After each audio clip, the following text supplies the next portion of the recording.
Haleluya. Haleluya, haleluya, haleluya.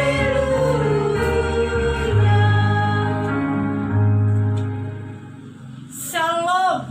Shalom. Ada sukacita kok? Amin. Puji Tuhan.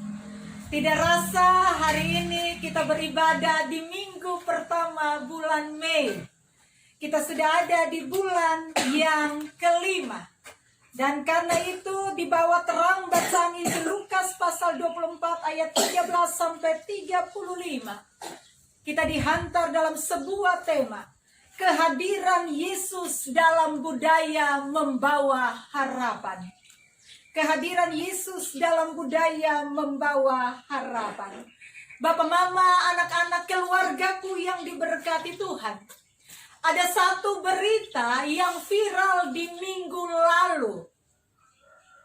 Viral, trending topik di negara kita. Yaitu acara Mata Najwa yang ditayangkan pada Rabu 22 April yang lalu. Kalau kita ingat, siapa yang dihadirkan dalam Mata Najwa 22 April yang lalu? Kalau kita ikuti lewat media sosial, berita atau mungkin ada yang menonton langsung, yang hadir dalam Mata Najwa minggu lalu adalah Bapak Presiden kita, Bapak Jokowi. Dan ada satu hal menarik yang disampaikan oleh Bapak Presiden dalam acara Mata Najwa minggu yang lalu, yaitu disampaikan adanya larangan mudik atau pulang kampung dari Bapak Presiden Jokowi. Larangan ini hadir, larangan ini muncul di tengah-tengah wabah virus corona yang mematikan. Karena itu penting untuk memutuskan mata rantai penularan virus corona atau yang disebut dengan COVID-19. Artinya, larangan mudik atau pulang kampung dilakukan supaya tidak terjadi mutasi penularan virus corona yang dibawa oleh orang kota, dari kota terus dibawa ke desa atau ke kampung. Sehingga muncul larangan pulang kampung atau mudik. Larangan ini hangat diperbincangkan oleh banyak kelompok masyarakat. Kita pasti ikuti lewat media sosial. Ada kelompok orang yang bilang begini, apa yang disampaikan oleh Bapak Presiden Jokowi itu kurang pas. Karena Bapak Presiden Jokowi kurang paham arti kata mudik dan pulang kampung. Tapi ada sebagian kelompok masyarakat yang mengatakan Bapak Presiden Jokowi benar. Karena memang mudik adalah perjalanan singkat yang berkaitan dengan hari raya keagamaan. Kalau perjalanan singkat, pergi habis pulang kembali ke kota. Itu mudik. Tetapi pulang kampung, apa artinya? Pulang kampung dalam arti yang sebenarnya itu perjalanan panjang. Orang bisa tinggal menetap di kampungnya. Bisa jadi itu karena dia sudah tidak lagi mendapatkan pekerjaan di kota. Bisa jadi karena dirumahkan, bisa jadi karena di PHK dalam situasi sulit, orang bisa melakukan pulang kampung. Tidak akan lagi kembali ke kota. Akan kemudian mencari pekerjaan di kampung atau di desanya. Jadi pulang kampung, orang bisa menetap di desa ketika di kota tidak ada lagi dalam tanda petik pekerjaan untuk dilakukan. Keluargaku yang diberkati Tuhan, saya sandingkan apa yang terjadi di acara Mata Najwa dengan pembacaan Alkitab yang disampaikan Sinode Gemir dalam bulan bahasa dan budaya yang terambil dari Injil Lukas pasal 24 ayat 13 sampai 35. Kalau kita baca rangkaian kisah Yesus menampakkan diri kepada dua orang yang berjalan ke Emmaus, kita akan mendapati satu kondisi. Artinya, Kleopas dan kawannya yang dicatatkan dalam bacaan ini, mereka sementara berada di Yerusalem dan mereka berniat pulang kampung. Karena kampung mereka ada di Emmaus. Dan ini terjadi karena kondisi waktu itu baru saja lewat perayaan Paskah orang Yahudi. Tetapi saat Paskah orang Yahudi terjadi tragedi kemanusiaan, yaitu terjadi penyaliban sampai matinya Yesus di tangan penguasa bangsa Yahudi yang dihukum secara Romawi melalui penyaliban. Artinya, kondisi kota Yerusalem 2000 tahun yang lalu itu menakutkan, mencekam. Dan kondisi waktu itu membuat semua orang takut keluar rumah. Takut keluar rumah. Mereka tetap berkumpul di satu rumah. Para murid berkumpul di satu rumah di Yerusalem di ayat 33. Mereka tidak keluar kemana-mana. Tapi beda dengan Kleopas dan kawannya. Nama kawannya tidak disebutkan di sini siapa namanya. Tapi yang pasti Alkitab mencatat Kleopas dan kawannya. Mereka tidak sekedar mudik, tapi mereka mau pulang kampung ke Emmaus. Karena mereka kecewa, mereka sedih, mereka putus asa, mereka kehilangan harapan karena guru mereka dihukum mati lewat salib. Bagian ini menceritakan penampakan diri Yesus di Emmaus. Emmaus ini, kekasih-kekasih Tuhan, jarak dari Yerusalem ke kampung Emmaus dicatatkan oleh Alkitab itu 7 mil. 7 mil kalau kita tarik dalam kilometer, ukuran jarak tempuh, 7 mil itu dia punya jarak hampir sama dengan 12 kilometer. 12 kilometer, artinya kita jalan dari Quanino, jalan kaki sampai ke Tarus. Dari Quanino sampai ke Tarus menjadi gambaran perjalanan dari Yerusalem menuju ke Emmaus, jalan kaki. Dan kedua orang ini di dalam perjalanan mereka, di tengah perjalanan mereka, mereka bercakap-cakap. Mereka bertukar pikiran, mereka bersoal jawab untuk satu hal yang sementara diketahui oleh umum, bukan rahasia, yang mengatakan bahwa Yesus tidak ada di kubur. Yesus bangkit. Tapi murid mana yang bisa dengan cepat menerima berita itu? Bukankah baru 3 hari yang lalu? Bukankah baru beberapa hari yang lalu mereka melihat guru mereka disalibkan? Bagaimana mungkin guru mereka yang kemarin baru dilihat mati, seolah-olah harapan mereka kosong dan hamba. Kalau kita cermati ayat 21, padahal kerinduan para murid termasuk Kleopas dan temannya, mereka menyampaikan isi hatinya di ayat 21. Padahal kami dahulu mengharapkan bahwa Dialah yang akan datang membebaskan bangsa Israel. Tapi sekarang dia mati. Bagaimana mungkin harapan kami ada pada orang yang telah mati? Mereka putus asa. Bahasa anak muda, mereka galau, mereka kecewa, mereka berduka, mereka sedih mendalam. Sampai-sampai ketika mereka ada dalam percakapan, ada orang asing yang menyertai perjalanan mereka, menjadi kawan perjalanan mereka. Tapi karena dirundung duka, karena keputusasaan, karena kehilangan harapan, mereka tidak mengenali kehadiran Yesus dalam perjalanan itu.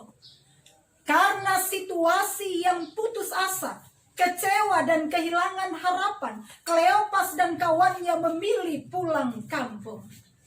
Pada kesempatan saat ini, mari kita memaknai cerita Injil Lukas tentang perjalanan 2 orang murid dari Yerusalem ke Emmaus sebagai sebuah perjalanan menuju harapan. Di Emmaus, bahkan dalam perjalanan dari Yerusalem ke Emmaus, Yesus hadir berjalan bersama mereka. Yesus mendengarkan curhat mereka. Yesus mendengarkan kesedihan mereka. Yesus mendengarkan ketakutan dan keputusasaan mereka. Yesus memperbarui konsep pikiran dan pengharapan kedua murid yang waktu itu mulai goncang. Hari ini, keluargaku yang diberkati Tuhan, di minggu pertama, bulan bahasa dan budaya, mari kita berefleksi seputar kisah penampakan bagi dua orang dalam perjalanan ke Emmaus. Apa arti teks ini bagi kita? Keluargaku, hal utama yang mau disampaikan bagian ini bagi kita tentang kisah di Emmaus. Kisah Emmaus mengubah keputusasaan menjadi harapan. Itu kisah Emmaus. Mengubah keputusasaan, ketidakberdayaan, Tuhan ubahkan menjadi berpengharapan. Punya semangat. Itu kisah di Emmaus. Memang murid-murid Yesus begitu terbuai dengan pengharapan mereka. Sehingga ketika apa yang mereka harapkan tidak terwujud, biasanya mereka kecewa. Demikian juga dengan kedua murid tersebut. Karena kecewa guru mereka mati lewat peristiwa penyaliban, mereka putuskan pulang kampung. Yesus ada jalan sama-sama dengan mereka, tapi mereka tidak kenal Yesus. Pertanyaannya, kenapa Kleopas dan kawannya tidak kenal Yesus? Padahal jalan sama-sama, omong sama-sama, jalan beriringan. Kenapa Kleopas dan kawannya tidak mengenali Yesus? Kalau kita baca di ayat 16, ada sesuatu yang menghalangi mata Kleopas dan kawannya. Dalam bahasa aslinya, mata mereka tertahan untuk mengenal Dia. Ditahan untuk kenal Yesus dalam perjalanan waktu itu. Memang keluargaku yang diberkati Tuhan, catatan Alkitab ini mencatatkan baru ketika mereka ada di Emmaus, baru ketika Yesus berdoa, baru kemudian Yesus memecahkan roti, mengucapkan syukur dan memberikan bagi mereka roti, baru mata mereka dicelikan kembali. Bisa lihat dan tidak terhalang lagi. Apa maksud ayat 16 bagi kita? Untuk mengenal Kristus yang bangkit, mata rohani kita ini harus dibuka. Mata rohani kita ini mesti dicelikan. Mata rohani kita akan buta. Buta kalau kita putus asa terus, sedih terus, kecewa terus berkepanjangan. Mata rohani kita akan tertutup dan sulit untuk mengenal Yesus yang hadir dalam hidup kita. Mata rohani yang terbuka sanggup melihat kesedihan, air mata, putus asa. Itu ke depannya bisa diubahkan menjadi harapan. Mata iman kita terkadang sering terganggu oleh kesedihan. Mata rohani kita sering terganggu oleh pergumulan yang berat. Mata rohani kita sering tertutup oleh kekhawatiran. Mata rohani kita sering tertutup oleh keputusasaan. Tetapi kalau kita menghayati Kristus yang bangkit, jangan biarkan kekhawatiran tutup iman kita. Jangan biarkan ketakutan tutup dan rampas iman kita. Jangan biarkan kesedihan dan duka merampas kepercayaan kita. Saya mau mengatakan begini, geser kekecewaan, geser segala pergumulan yang mendatangkan keputusasaan, geser dan bangkitkan iman, karena Yesus menjadi kawan seperjalanan dalam hidup kita. Kalau kita punya harapan dalam Kristus, iman kita sanggup dibangkitkan dalam perjalanan hidup kita. Karena itu keluargaku, bangkitkan iman kita untuk lebih mengenal Yesus, untuk lebih percaya Yesus, untuk lebih mengalami kuasa dan mujizatnya, untuk lebih mengasihi Dia, untuk lebih mengingat Dia dalam hidup kita. Bagaimana dengan kita? Hari ini ada kok yang menutup iman kita kepada Tuhan. Ada yang sementara sedih, ada yang sementara khawatir dan takut. Geser, Yesus hidup dan jadi kawan seperjalanan dalam hidup kita. Hal berikut yang mau disampaikan kepada kita terkait dengan bulan bahasa dan budaya. Ada yang menarik dari catatan kisah Injil Lukas.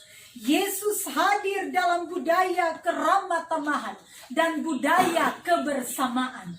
Yesus hadir dalam budaya keramatamahan dan budaya kebersamaan.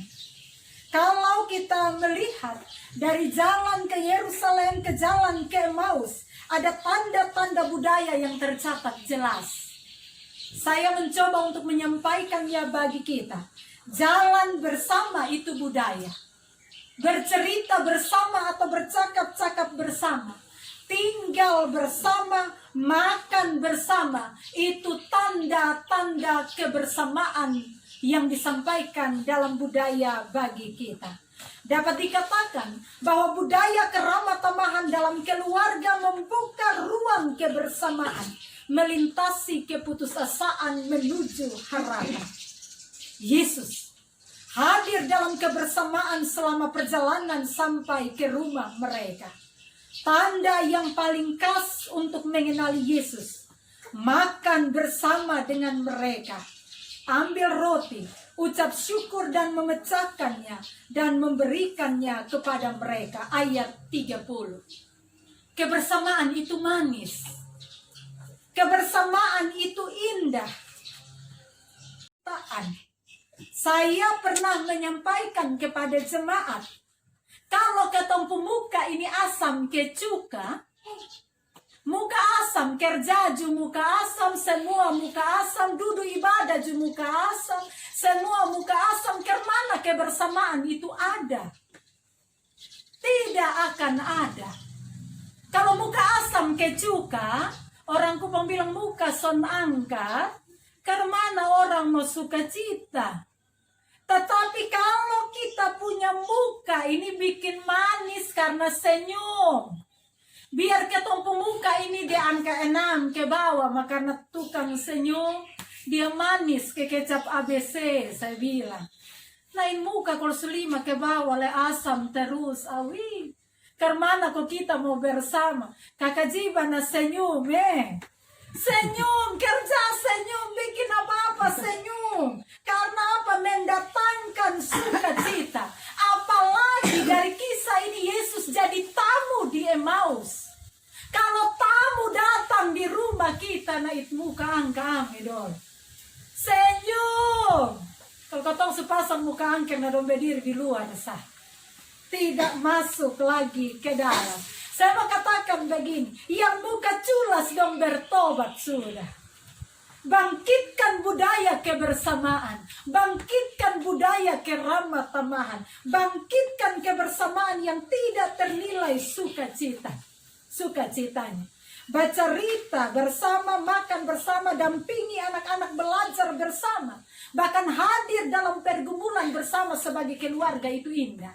Kalau istri punya pergumulan, suami dengar, itu indah. Kalau anak-anak punya pergumulan, orang tua dengar dan bersama, itu indah. Apalagi di saat kita mengalami pandemi COVID-19 selama lebih kurang 2 bulan terakhir. Kita diharuskan melakukan segala sesuatu dari rumah. Sadar atau tidak, dengan adanya virus corona menjadikan kita stay at home. Tetap tinggal di rumah.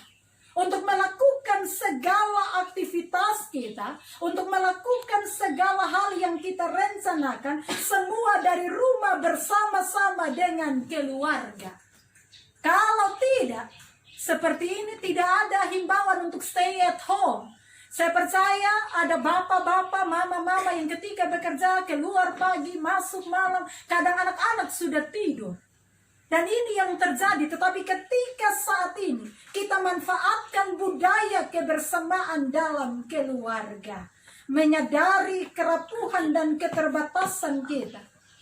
Kita diingatkan untuk berjalan bersama, berbagi cerita bersama sebagai satu keluarga. Dan kebersamaan itu dibangun dalam masa sulit. Itu dengan tolong menolong, bahu membahu untuk saudara-saudara kita yang terdampak virus corona. Oleh Jemaat Gemit Batu Karang, bantuan-bantuan sudah didistribusi, diakonia itu sudah didistribusi bagi jemaat pada hari Jumat yang lalu. Tadi Opa memberikan kesaksian kepada kita, Opa Sine. Terima kasih, gereja sudah antar kasih kami. Itu luar biasa. Dari 1-2 rupiah jemaat yang dikasih dalam bentuk persembahan diakonia, kita membangun budaya kebersamaan. Orang Ambon bilang ale rasa beta rasa. Artinya apa yang dirasakan oleh orang-orang di sekeliling kita, juga kita ambil bagian untuk memikul bersama dalam budaya kebersamaan. Ini masih ada, kita berada di bulan-bulan yang sulit, belajar membangun kebersamaan. Bukan soal jumlahnya, tapi soal ketulusan hati untuk merawat kebersamaan. Keluargaku, jaga dan rawat kebersamaan dan keramah tamahan sebagai bagian dari budaya yang menginspirasi. Jaga dan rawat kebersamaan. Ketidakbersamaan itu buang jauh-jauh supaya sukacita ada di hati. Hal terakhir, keluargaku yang diberkati Tuhan. Catatan ayat 28 dan 29. Ini sangat penting.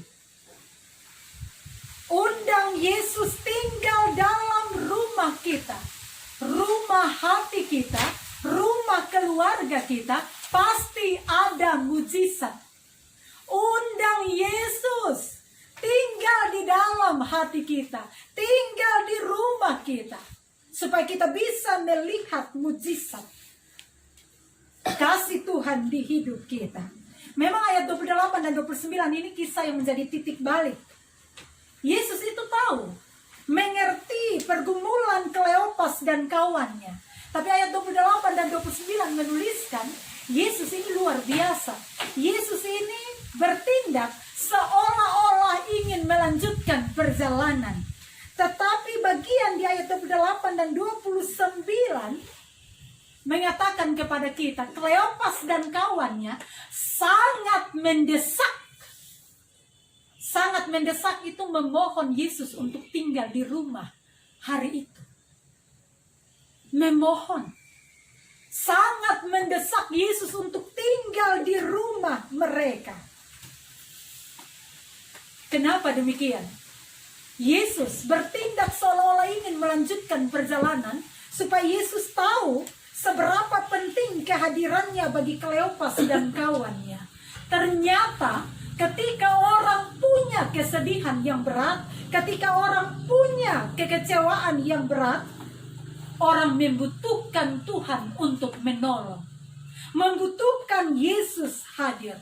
Permohonan untuk tinggal bersama ini sebagai kunci pintu yang akan terbuka bagi Yesus untuk menyatakan kuasa dan mujizat di rumah itu.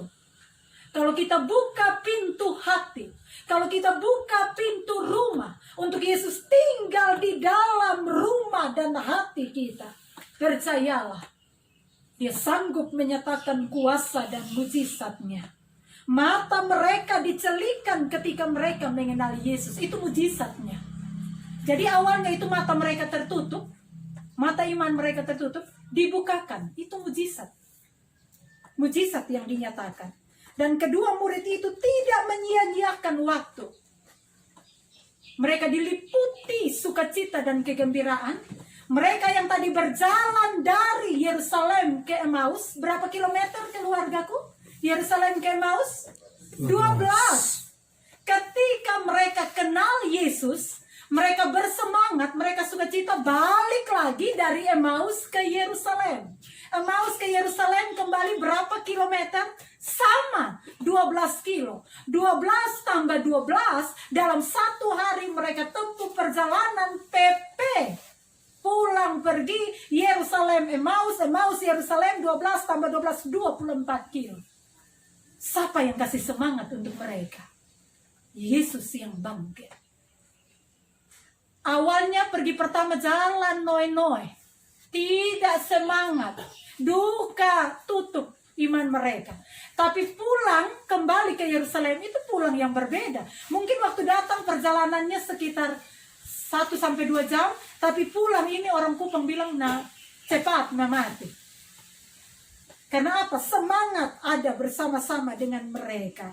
Kisah di Emmaus ajarkan kita, Yesus menjadi kawan seperjalanan kita. Kalau Yesus jalan sama-sama di hidup kita, apa yang perlu kita takutkan? Kan dia jadi kawan kita. Dia ada jalan sama-sama dengan kita tiap-tiap waktu. Dia ada dalam pengalaman kesedihan, pengalaman pergumulan, pengalaman kekecewaan, pengalaman berbeban. Tapi kadang kita tidak sadar Yesus hadir dan menjadi kawan sekerja kita. Kenapa demikian? Karena kadang keluargaku, kita taruh posisi seperti ini. Yesus akan kita undang dalam situasi yang berbeda. Kalau ketemu posisi jalan hidup terang, ketemu posisi jalan hidup tenang, aman, baik-baik saja, kita tidak peduli dengan Tuhan. Tapi coba kau lihat, kalau jalan hidup itu ada di lorong yang gelap, karena beban, karena kekecewaan, karena ketakutan, karena beban hidup. Biasa dalam kondisi yang kedua nih berkotong, mohon maaf, berlutut kau berdoa, panggil nama Tuhan, undang Tuhan. Betul, kau sonde nih. Kalau senang ketong lupa, undang. Tapi kalau ketong susah, baru ketong ingat, undang Tuhan Yesus. Jangan, itu keliru. Mau dalam keadaan terang, undang Yesus, gelap, undang Yesus, dalam keadaan senang, undang Yesus, dalam keadaan susah, undang Yesus di hidup kita. Karena saat hidup terasa gelap, kita sungguh-sungguh membutuhkan pertolongan Tuhan. Saya membutuhkan waktu beberapa saat menutup khotbah ini. Saya ingin bercerita tentang satu kisah nyata.